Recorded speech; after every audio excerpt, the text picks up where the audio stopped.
German occupation of Latvia during World War II. The military occupation of Latvia by Nazi Germany was completed on July 10, 1941 by Germany's armed forces. Initially, the territory of Latvia was under the military administration of Army Group North, but on 25 July 1941, Latvia was incorporated as Generalbezirk Lettland, subordinated to Reichskommissariat Ostland, an administrative subdivision of Nazi Germany. Anyone not racially acceptable or who opposed the German occupation, as well as those who had cooperated with the Soviet Union, were killed or sent to concentration camps in accordance with the Nazi Generalplan Ost. Persecutions. Immediately after the establishment of German authority at the beginning of July 1941, the elimination of the Jewish and Roma population began, with major mass killings taking place at Rombula and elsewhere. The killings were committed by the Einsatzgruppe and the Wehrmacht. Latvian collaborators, including the 500–1,500 members of the Reichskommando, which alone killed around 26,000 Jews, and other Latvian members of the SD, were also involved. 30,000 Jews were shot in the autumn of 1941, with most of the remaining Jewish people being rounded up and put into ghettos. In November and December 1941, the Riga ghetto became crowded, and to make room for the imminent arrival of German Jews who were being shipped out of the country, all the remaining 30,000 Jews in Riga were taken from the ghetto to the nearby Rombula forest and shot. German, Austrian, and the present-day Czech Republic Jews now located in the Riga ghetto were put to work and placed on very reduced rations. The Kaiserwald concentration camp was built in 1943 at Metapox on the edge of Riga, which took most of the inmates from the ghetto. In the camp, the inmates were put to work by large German companies. Before the Soviet forces returned, all Jews under 18 or over 30 were shot, with the remainder moved to Statov concentration camp.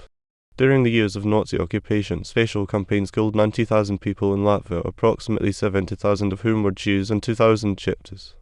Those who were not Jews or Gypsies were mostly civilians whose political opinions and activity were unacceptable to the German occupiers. Jewish and Gypsy civilians were eliminated as a result of the Nazi theory of races as set out in the Nazi Generalplan Ost plan. Resistance in Latvia was very confusing. It included people resisting the Soviet occupation who were happy to work with the German forces, Soviet supporters resisting the German occupation, and nationalists resisting everyone who was occupying or trying to occupy Latvia. Then there were people who changed their support when the Soviets started arresting and deporting people, many more when the Nazi soldiers started killing Latvians, and others when the Soviet troops returned. And lastly, there were people who felt persecuted, mainly the Jews, who resisted anyone trying to kill them, including Latvians as well as Germans. Many resistance people ended up joining either the German and some the Soviet armies as a means of fighting. Very few were able to live as independent bands in the forests. When the Germans first arrived in Latvia, they found anti-Soviet guerrilla bands operating in many areas of varying quality, some swollen by deserters from Soviet units. The largest and most effective was led by Kolle Zaporets, who moved on to become a Standartenführer, full colonel in the Waffen-SS. Some Latvians resisted the German occupation, undertaking solo acts of bravery, like Stanisław, who risked his life to save more than 50 Jews. The Latvian resistance movement was divided between the pro-independence units under the Latvian Central Council and the pro-Soviet forces under the central staff of the partisan movement in Moscow. The Latvian commander was Artis Sprogis. The Latvian Central Council published the outlawed publication Brīva Latvija, Free Latvia. The periodical promoted the idea of renewing democracy in Latvia after the war. Public displays of resistance such as the 15 May 1942 in Riga resulted in the young nationalists being arrested. Others were prevented when their plans were discovered. Partisan activity increased after Operation Winter Magic, undertaken by the Germans, who destroyed 99 villages in eastern Latvia, 6,000 of the villages deported for forced labor, and 3,600 shot in early 1943. However, much partisan activity was centered on forcing civilians to provide food and shelter for the partisans rather than fighting Germans. Soviet supporting partisans, many of whom were actually Soviet soldiers operating behind the lines, sent messages to Moscow making wild claims of success. For instance, claims that 364 trains were destroyed, which bear no resemblance to German reports. These reports were used as propaganda by the Soviets. Resistance continued at an increased level after the return of the Red Army in July 1944, with perhaps 40,000 Latvians involved and around 10,000 active at any point in time. Latvians in the Soviet Army. The Soviet Union conscripted into its army sections of independent Latvia's military units, as well as those Latvians who had ended up in Russia as a result of previous wars or had originally lived there. Many Latvian soldiers deserted when Germany attacked Latvia. A few, especially Jews, continued to serve happily with the Soviet forces. 130th Latvian Rifle Corps of the Order of Suvorov. This Red Army National Formation was formed for the third time on June 5, 1944, shortly before the Red Army attacked Latvia. Their strength was about 15,000 men, which consisted of 3 divisions, 43rd Corps, 308th Latvian Rifle Division and a Soviet division. The Corps units fought against the Latvian Legion's 19th Division units. The unit contained few Latvian soldiers but was important for propaganda purposes. Latvians in the German army. Nazi Germany, on arrival in Latvia, looked to recruit Latvian units to act in accordance with the Nazi Generalplan Ost, which required the population of Latvia to be cut by 50%. They quickly located Viktor Zajds, who was leading a unit that became known as the Reichskommissariat.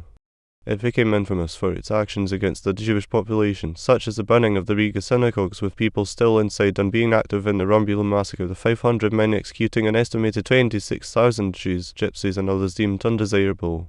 Latvian auxiliary police battalions were raised from volunteers. The first sent to the front was involved in heavy fighting in June 1942 and acquitted itself well. Latvians, however, wanted to raise a Latvian legion under the command of Latvian officers, offering to raise an army of 100,000. In January 1943, becoming short of troops, Hitler agreed. This took away the need to conscript Latvian men, which would have been an illegal act. So was born the 15th Waffen Grenadier Division of the SS 1st Latvian. 2 police battalions fighting near Leningrad with Dutch and Flemish soldiers were pulled back in May 1943, and with reinforcements from Latvia and a change of uniform transformed into the 2nd Latvian SS Volunteer Brigade and made part of 2nd SS Infantry Brigade. The senior Latvian commander Altikol Voldemas Vase being awarded the Knight's Cross of the Iron Cross in January 1944. The brigade was expanded into the 19th Waffen Grenadier Division of the SS 2nd Latvian in January 1944. Defeat and retreat of Nazi forces. On 12 January 1944, the latest Red Army assault managed to lift the 900-day siege of Leningrad, during which over 1 million people had died, and on 20 January German troops started to retreat. The reconquering of the Baltic area was undertaken as a direct follow-through of the assault that started in Leningrad, entering Estonia in early February along with much of Ukraine and Belarus. Nazi Germany began to suffer regular defeats on the Eastern Front and was pushed back to the west. The 2nd Latvian SS Brigade, which was now upgraded to the 19th Waffen Grenadier Division of the SS 2nd Latvian, was amongst those fighting before the spring thaw slowed the attacks. On 22 June, the 3rd anniversary of the German invasion, was chosen as the start date for Operation Bagration. The massive Soviet attack was catastrophic for the German armies, who fell back before the onslaught. It was mid-July 1944 before the Soviet army once again crossed Latvia's pre-war eastern border. The Soviet armies continued westward, leaving sufficient troops to block in the remaining German forces until they attacked on 11 September as a diversion for an attack in Estonia. On 9 October, Riga was in artillery range of the Red Army. German troops, including the 19th Waffen Grenadier Division of the SS 2nd Latvian under the code name Donner Thunder, withdrew from Riga, destroying bridges as they went. Battles were quite bloody, but by 13 October 1944 the Soviets had recaptured Riga. By mid-October, the German army, which partly included the Latvian Legion, was besieged in Kazim in the Courland pocket. Some 200,000 German troops held out in Courland. They were trapped between the Baltic Sea and the Soviet lines, while the Soviet army concentrated on attacks in East Prussia, Silesia, Pomerania, and ultimately Berlin. Colonel General Heinz Guderian, the chief of the German General Staff, insisted that the troops in Courland be evacuated by sea and used for the defense of the Rhine. However, Hitler refused and ordered the German forces in Courland to hold out. He believed them necessary to protect German submarine bases along the Baltic coast. On January 15, 1945, Army Group Courland was formed under Colonel General Dr. Lothar Injulik. Until the end of the war, Army Group Courland, including divisions such as the Latvian Freiwillige SS Legion, successfully defended the area in which they were besieged. It held out until May 8, 1945, when Colonel General Karl Hilpert, the Army Group's last commander, surrendered to Marshal Leonid Govorov. At this time, the group consisted of some 31 divisions of varying strength. Approximately 200,000 troops of Army Group Courland surrendered, including 14,000 Latvian soldiers. They were deported to Soviet prison camps in the east after surrender on 9 May. Many Latvians fled through this battlefield in fishing boats and ships to Sweden and Germany, from where they emigrated to various parts of the world, mostly Australia and North America. Approximately 150,000 Latvians ended up in exile in the West. Aftermath of the Second World War. During World War II, more than 200,000 Latvian soldiers ended up in the rank and file of both occupation forces. Approximately half of them, 100,000, were killed on the battlefield. It is estimated that, as a result of the war, the population of Latvia decreased by between 300,000 and 500,000, a 25% decrease compared to 1939. The war also heavily damaged the economy. Many historic cities were destroyed, as well as industry and infrastructure. As of 1940, most Western governments did not recognize the incorporation of Latvia and the other Baltic states into the Soviet Union.